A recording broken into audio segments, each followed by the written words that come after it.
একাদশী করেন আপনারা? একাদশী করেন? যারা একাদশী করেন না তারা শুনুন, যারা একাদশী করেন না তারা আগের দিন পরের দিন সংযম করবেন, একাদশীর দিন একাদশী করবেন। একাদশী যারা করেন না তারা জানুন, যদি একাদশী না করেন সর্বপাপে লিপ্ত হবেন। 1, 2, একাদশী যদি না করেন 12 মাসে 13 পার্বণ করে আপনাদের যে পুণ্য হবে সব পুণ্য নষ্ট হয়ে যাবে। তাই আপনাদের 8 বছর থেকে 80 বছর পর্যন্ত ছেলে হোক মেয়ে হোক সধবা হোক বিধবা হোক সবাইকে একাদশী ব্রত করতেই হবে। একাদশীর দিনে আপনারা যাবতীয় ফলমূল খেতে পারবেন। দাদা কিছু বলবেন? শেষ করতে হবে। এই তো প্রশ্ন উত্তর দিয়ে কি লাভ হবে, মানুষের কতই তো প্রশ্ন। তাই যদি আজকে প্রশ্ন উত্তর নাও দিতে পারি আবার কোনোদিন আসলে প্রশ্ন উত্তর দেব। এখন দ্রুত গতিতে আলোচনা শেষ করে দেই। 2 নম্বর একাদশী। একাদশী যারা করেন না কি করে করবেন মা? আগের দিনে কোনো প্রকার মাছ মাংস রসুন পেঁয়াজ খাবেন না, মুসুরের ডাল খাবেন না। আগামীকাল একাদশী করবেন। একাদশী যদি নির্জলা যেগুলা যদি থাকতে পারেন খুব ভালো, যদি না থাকতে পারেন তবে যাবতীয় ফল, দুধ, মিষ্টি আলু, গোল আলু, টমেটো, ঢেঁড়স, পেঁপে, ফুলকপি এগুলো তরকারি রান্না করে খেতে পারবেন। মনে রাখবেন সরিষার তেল এবং তিলের তেল খাওয়া যাবে না। বাদাম তেল, সূর্যমুখী তেল এবং ঘি দিয়ে তরকারি রান্না করে খেতে পারবেন। আর পায়েস রান্না করে খেতে পারবেন। কিসের? যদি নির্জলা উপবাস করতে না পারেন তবে মিষ্টি আলু, বোঝেন তো মিষ্টি আলু, শেক আলু, হ্যাঁ শেক আলুর পায়েস, গোল আলুর পায়েস অথবা পেঁপে সিদ্ধ করে দুধ চিনি দিয়ে পায়েস রান্না করে, নির্জলা যদি উপবাস না করতে পারেন একেবারে পায়েস রান্না করে জম্মের খাওয়া খেয়ে নেবেন। যদি মরে যান মরবার আগে একাদশী করেই মরুন, তবু একাদশী করুন। যদি একাদশী না করেন, দুর্গা পূজা যদি না করেন, কালী পূজা যদি না করেন, জামাই পূজা যদি না করেন কোনো পাপ হবে না। করলে উপকার হবে, কিন্তু না করলে কোনো পাপ হবে না। কিন্তু যদি আপনারা একাদশী ব্রত না করেন তাহলে পাপ, অতি পাপ, সর্বপাপে লিপ্ত হবেন, মহাপাপে লিপ্ত হবেন। তাই সবাইকে একাদশী ব্রত করতেই হবে। গেল একাদশী।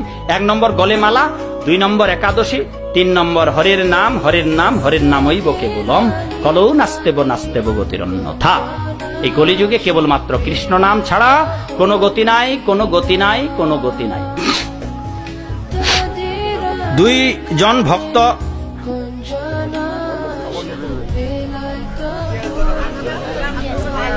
আপনাদের এখানে নামট্ট সংগঠন রয়েছে, সংঘ রয়েছে। আপনারা এই মন্দিরকে সবাই সার্বিক সহযোগিতা করবেন। যাদের যা আছে তাই নিয়েই আপনারা সহযোগিতা করবেন। ভক্তরা আপনাদের কাছে যাবে।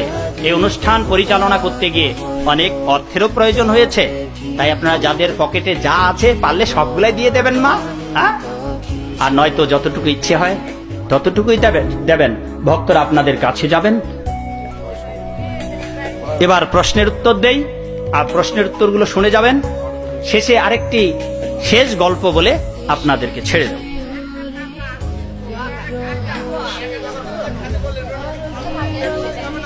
ওরে বাবা, ভালোই খাওয়ার অভ্যাস আছে আপনার। খাদক মানুষ।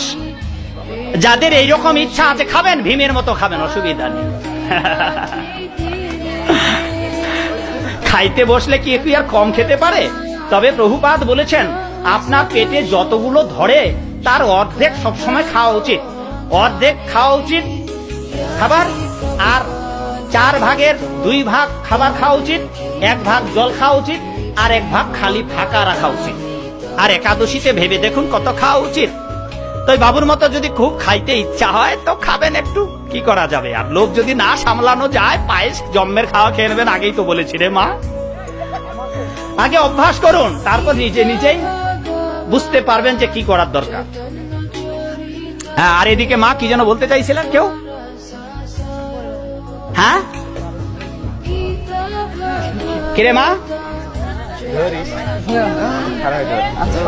3টা মা একসঙ্গে কথা বলছেন, কোনটা মায়ের কথা শুনবো? একটা মা বলুন।